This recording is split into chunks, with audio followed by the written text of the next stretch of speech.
this lecture of object-oriented programming with C++, today we are going to discuss about the second part of the topic constructor.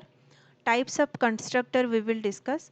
So constructor, the main job of the constructor is to initialize the value of the data members and to construct the data or to construct the data members.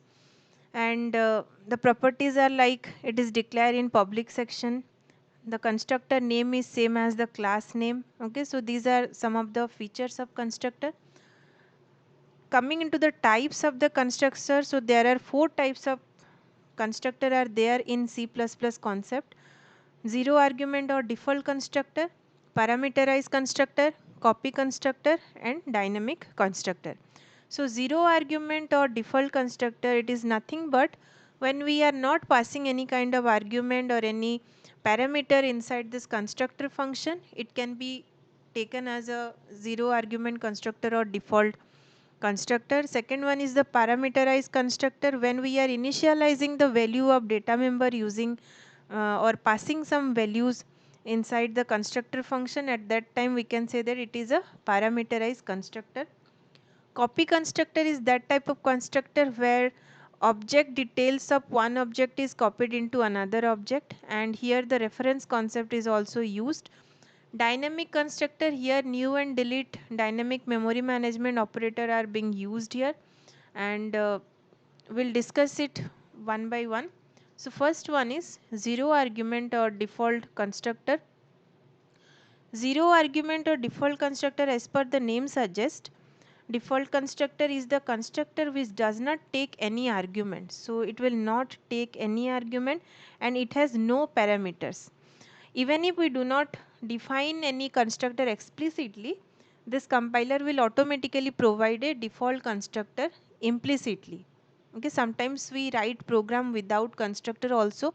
In such case, this default constructor is called by the compiler implicitly for the initialization of the variable through the object creation. So in this particular example, in the right hand side, you can see we have taken a class demo here.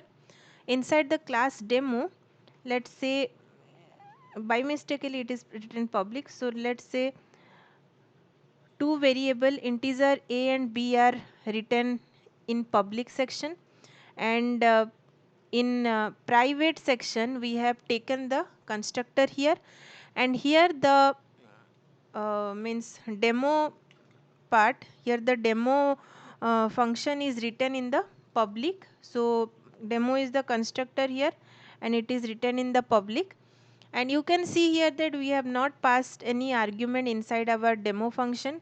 So completely it is without the parameter or without any argument, hence it is a zero argument constructor.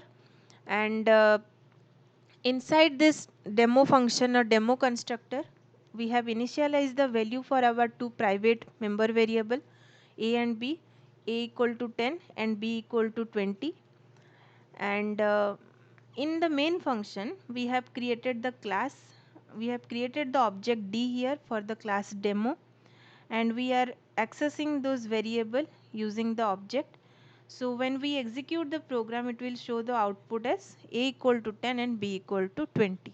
So this is the simple example using our zero argument constructor or default constructor. In the previous video lecture, also we have seen while discussing about constructor, we have analyzed two examples.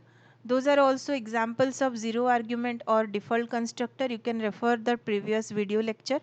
I will put the link in this description of this lecture today. Second type of constructor is the parameterized constructor.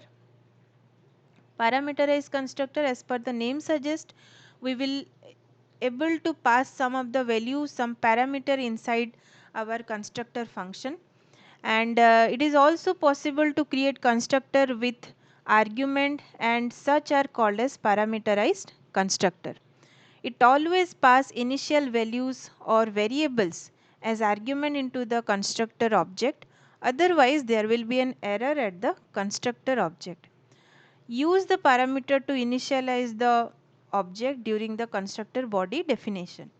So basically it is explaining that we need to pass some values when we are creating the object. We need to pass some argument when we are declaring the object.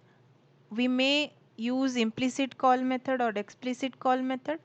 In any method we can initialize the object, and as soon as we pass the variable, constructor definition will be executed and the value we have initialized will be allocated.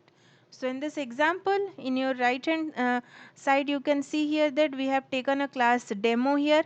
Inside the public we have taken two data member, private data member we have taken in integer x and y. So it is private data member x and y.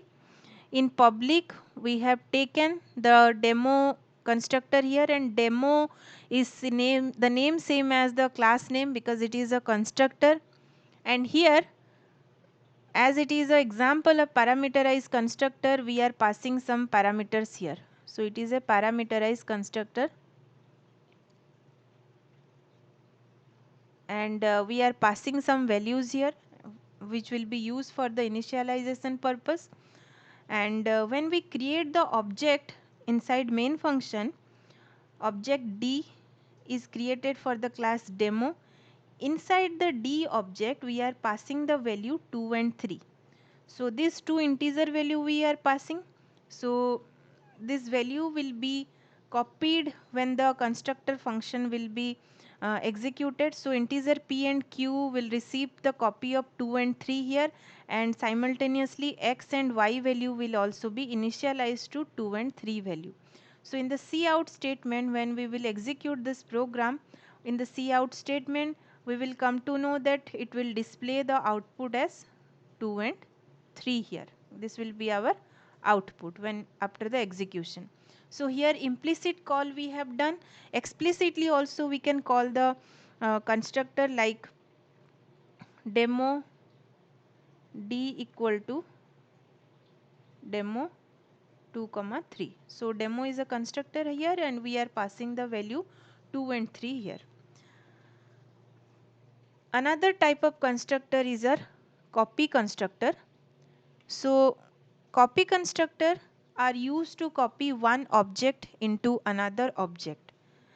And it is possible to pass the reference of an object to the constructor. So basically here we will focus on the concept of reference of the object.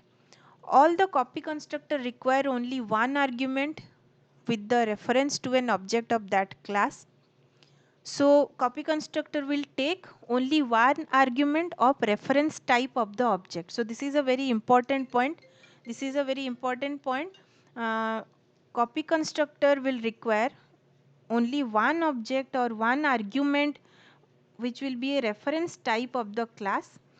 And using copy constructor, it is possible to declare and initialize one object reference of the another object. So in the syntax, all of you can see class demo is there.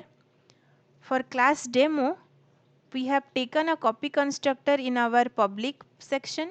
In public section, constructor demo is there, and inside the parenthesis you can see it is taking class type argument, but class type argument reference class type argument, and constructor body is written.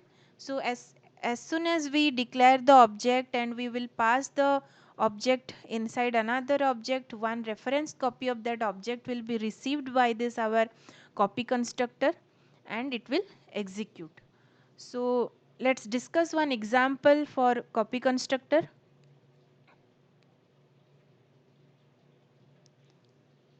So in this program, one class complex has been created. Inside the class complex, real and imaginary value are taken as private data member. In public, complex constructor is being taken, and the first one is here parameterized constructor. Parameterized constructor which is initializing the value for real and imaginary. It is taking two integer parameters. Similarly, another constructor here, this one is copy constructor. So this copy constructor is taking object reference type of argument. One copy of object will received in the form of reference, and the value will be extracted, and we can use that value for the constructor body.